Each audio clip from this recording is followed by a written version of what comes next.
আসসালামু আলাইকুম, welcome to super English care. প্রিয় শিক্ষার্থীবৃন্দ, আজকে আমি খুবই পরিচিত একটা টপিক নিয়ে আলোচনা করব, সেটা হচ্ছে ভয়েস। আমরা যারা শিক্ষার্থী এবং শিক্ষক যারা রয়েছি তারা কিন্তু সবাই জানি যে ভয়েস পরীক্ষার মধ্যে আসে। এটা চাকরির পরীক্ষা হচ্ছে অথবা বিভিন্ন একাডেমিক যে পরীক্ষা রয়েছে সে জায়গায় কিন্তু ভয়েস চলে আসে। এখন আজকে আমি একটা ছোট্ট ভিডিওর মাধ্যমে এই ভয়েসের যে বেসিক ধারণা রয়েছে সেটা ক্লিয়ার করে দেব। আর এই বেসিক ধারণা একবার বুঝতে পারলে আর ভয়েসে কোনো সমস্যা হবে না।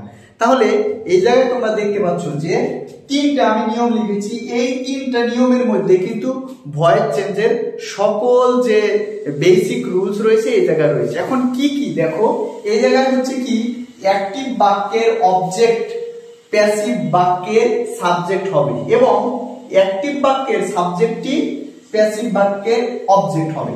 আর আমরা জানি যে সকল বাক্যে মূলত অবজেক্ট আছে সেই সকল বাক্যেরই কি করা হয়, অ্যাক্টিভ থেকে প্যাসিভ ভয়েস অথবা প্যাসিভ থেকে অ্যাক্টিভ ভয়েস করা হয়। এখন এই কারণে বলা হচ্ছে যে কি হচ্ছে যে অ্যাক্টিভ ভয়েসের যে অবজেক্টটা থাকবে প্যাসিভ ভয়েসে এসে সেটা কি সাবজেক্ট হবে এবং একটা বিষয় মনে রাখতে হবে, সাবজেক্টের জায়গায় বসলে কিন্তু সাবজেক্টিভ ফর্মটা বসবে এবং অবজেক্টের জায়গায় বসলে সেই অবজেক্টিভ ফর্মটা বসবে। এর অর্থ হচ্ছে যে আমাদের গ্রামার বই থেকে কোন শব্দটার সাবজেক্টিভ ফর্ম কি, কোনটার অবজেক্টিভ ফর্ম কি সেটা কিন্তু আমাদের শিখে নিতে হবে। এর পরের যে নিয়মটা রয়েছে, প্যাসিভ বাক্যে সাবজেক্ট এর পর, অর্থাৎ আমরা যে একটা বাক্য প্যাসিভ করব এরপর কি নাম্বার, পারসন ও টেন্স অনুযায়ী বি ভার্ব, অর্থাৎ বি ভার্ব বলতে এই জায়গায় আমি বি ভার্ব বোঝাচ্ছি। বি ভার্ব এর যে কোনো একটি উপযুক্ত ফর্ম বসবে এবং মূল ভার্বের V3 ফর্ম অর্থাৎ পাস্ট পার্টিসিপল ফর্ম হবে। এটা খেয়াল রাখতে হবে। অর্থাৎ আমরা যে সময় প্যাসিভ ভয়েস করব, প্যাসিভ ভয়েসে অবশ্যই একটা ভি ভার্ব থাকবে, ভি ভার্বের যে কোনো একটা ফর্ম থাকবে। আমরা জানি ভি ভার্বের 8টা ফর্ম আছে, এই 8টা ফর্মের যে কোনো একটা থাকবে।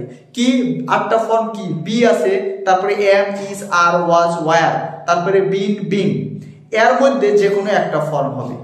এরপরে আসতেছে কি কিছু ব্যতিক্রম ছাড়া প্রায় সব ক্ষেত্রে প্যাসিভ বাক্যের অবজেক্টের আগে একটা বাই বসে, প্রিপজিশন হিসেবে একটা বাই বসে। তার মানে আমাদের এই যে তিনটা নিয়ম যদি আমরা ফলো করি তাহলে একটা বাক্যকে, একটা অ্যাক্টিভ বাক্যকে আমরা প্যাসিভ বাক্যে রূপান্তর করতে পারবো। আর এই জায়গায় আমি সংক্ষিপ্ত আকারে উপস্থাপন করেছি যে বি ভার্বের কি বিভিন্ন ফর্ম, বি ভার্বের যে 8টা ফর্ম আছে এই ফর্মগুলো কোন জায়গায় কোনটা বসে সেটা আমরা দেখব। এখন এই জায়গায় দেখো ইনডিফিনিট, অর্থাৎ ইনডিফিনিট টেন্সের যে ফর্মগুলো বসবে সেই অনুযায়ী। এখন ইনডিফিনিট টেন্স এখন 3 প্রকার টেন্স আছে, পাস্ট টেন্স, প্রেজেন্ট টেন্স এবং ফিউচার টেন্স। এই জায়গায় আমি মূলত এই যে 3 প্রকার যে টেন্স রয়েছে সেটা আমি উপস্থাপন করেছি। যেমন প্রেজেন্ট ইনডিফিনিটের ক্ষেত্রে কি হবে, এম বসবে, না হয় ইজ বসবে, না হয় আর বসবে, যে কোনো একটা বসবে।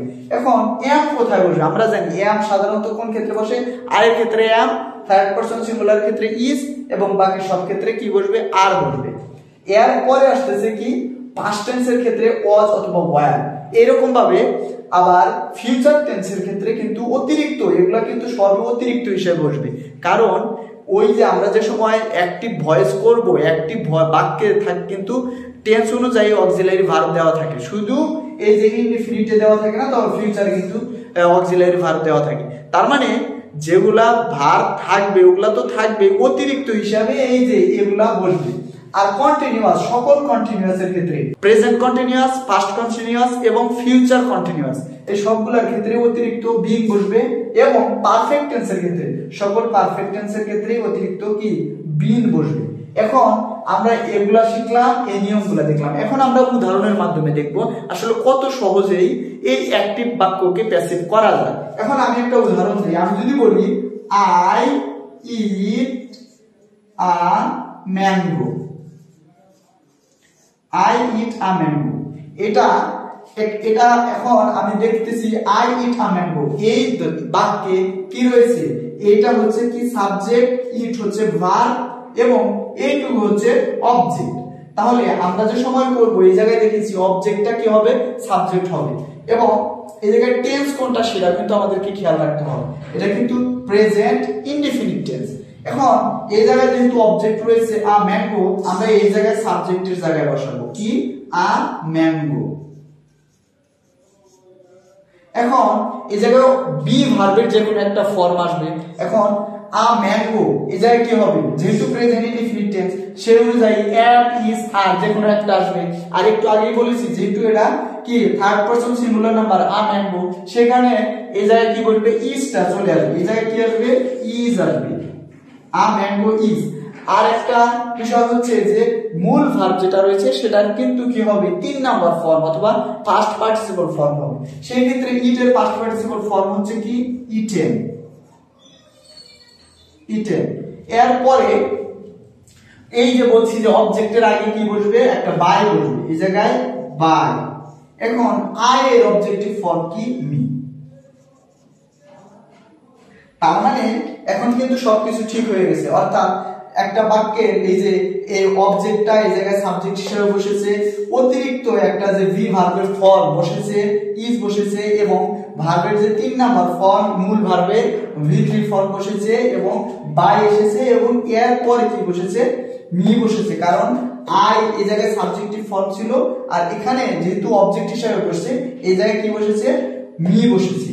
এইরকম ভাবে এখন আমি যদি আরেকটা টেন্সের করি, অর্থাৎ আমি এটাই করব, এটা কোন টেন্সে ছিল, প্রেজেন্ট ইনডিফিনিট টেন্সে ছিল। এখন আমি যদি ফিউচার ইনডিফিনিট টেন্সে করি তাহলে কি হবে, I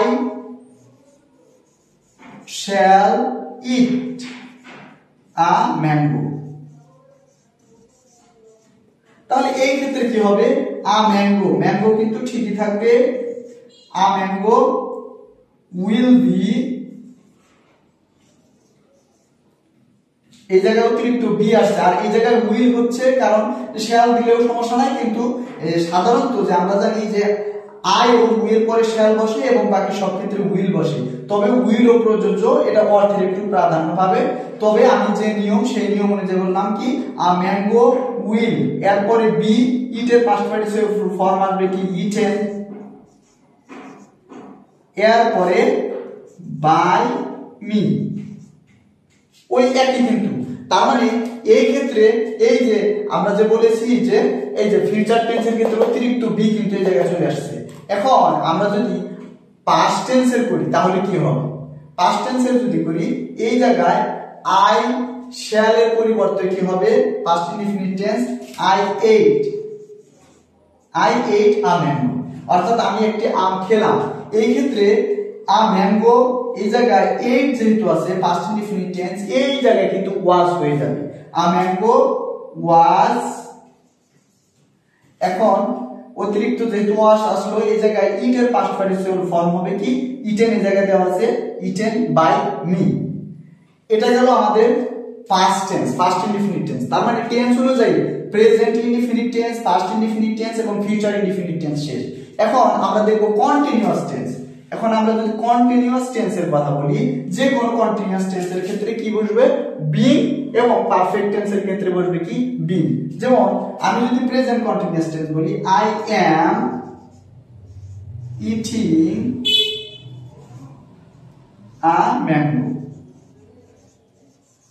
I am eating a mango, তাহলে কি হবে, a mango is, অতিরিক্ত আসলো is।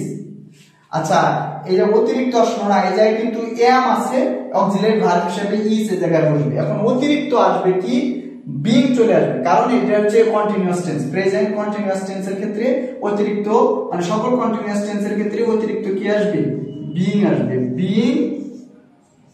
ইটের পাস্ট পার্টিসিপল ফর্ম হচ্ছে ইটেন, তারপরে বাই মি। তার মানে কি কন্টিনিউয়াস টেন্স মানেই অতিরিক্ত বিং চলে আসবে। এখন আমি যদি এই পাস্ট কন্টিনিউয়াস টেন্স হিসেবে করি তাহলে কি হবে, এই ক্ষেত্রে এম আছে, আমি শুধু কি করব আস, যদি ওয়াজ করি এই ক্ষেত্রে ছিল এম, আমি এখানে ওয়াজ করব, I was eating a mango. এই ক্ষেত্রে এই যে এটা চেঞ্জ হয়ে যাবে, a mango was being eaten by me. তার মানে প্রেজেন্ট টেন্স গেল এবং পাস্ট টেন্স গেল। এখন আমি যদি ফিউচার টেন্সে করি, future perfect tense, future perfect টেন্সে কি হবে, এই জায়গায় দেখো, I shall be eating,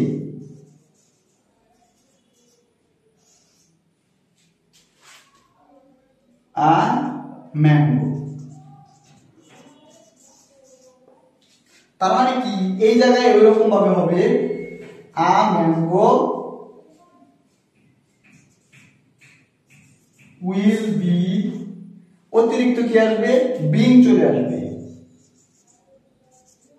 will be being eaten by me। এখন দেখো এই জায়গায় কিন্তু কি ছিল শ্যাল, মানে এটাও ছিল এটাও ছিল। এখন আমরা শ্যালটা এই জায়গায় উইল করেছি আর বি কিন্তু রয়েছে এবং অতিরিক্ত আসছে কি বি, তার মানে আমাদের কন্টিনিউয়াস গেল। এখন আমরা যদি পারফেক্ট টেন্সের ক্ষেত্রে যাই এই একই নিয়ম হবে। যেমন আমি এটা একটু দেখিয়ে দেই, I have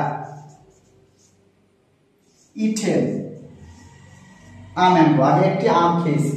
তাহলে এই ক্ষেত্রে কি হবে a mango has been। এখন হ্যাভটা তো এই জায়গায় থাকতেছে, কারণ এটা শুধু যেহেতু সাবজেক্ট চেঞ্জ সেই কারণেই হ্যাভের পরিবর্তে হ্যাজ হয়েছে। আমরা জানি যে থার্ড পারসন সিঙ্গুলার ক্ষেত্রে হ্যাজ হয় আর বাকি সব ক্ষেত্রে কি হয় হ্যাভ হয়। তাহলে অতিরিক্ত এই জায়গায় কিন্তু বিন আসতেছে, a mango has been eaten by me. এই রকম ভাবে আমরা কি করতে পারি যে বেসিক কয়টা নিয়ম জানলেই যে কোনো অ্যাক্টিভ ভয়েস থেকে প্যাসিভ ভয়েস করতে পারবো। এই বেসিক নিয়মটাই আমাদের ক্লিয়ারলি জানতে হবে। এবং ভার্বের যেগুলো ফর্ম রয়েছে প্রেজেন্ট ফর্ম, পাস্ট ফর্ম এবং পাস্ট পার্টিসিপল ফর্ম, এগুলো কিন্তু আমাদেরকে জানতেই হবে। আশা করি আমার এই ভিডিও দেখে তুমি অবশ্যই উপকৃত হয়েছো। যদি উপকৃত হয়ে থাকে তাহলে অবশ্যই একটা কমেন্ট করবে এবং আমার এই রকম ভিডিও পেতে অবশ্যই ফেসবুক পেজ এবং ইউটিউব চ্যানেল সাবস্ক্রাইব করবে। ধন্যবাদ সবাইকে।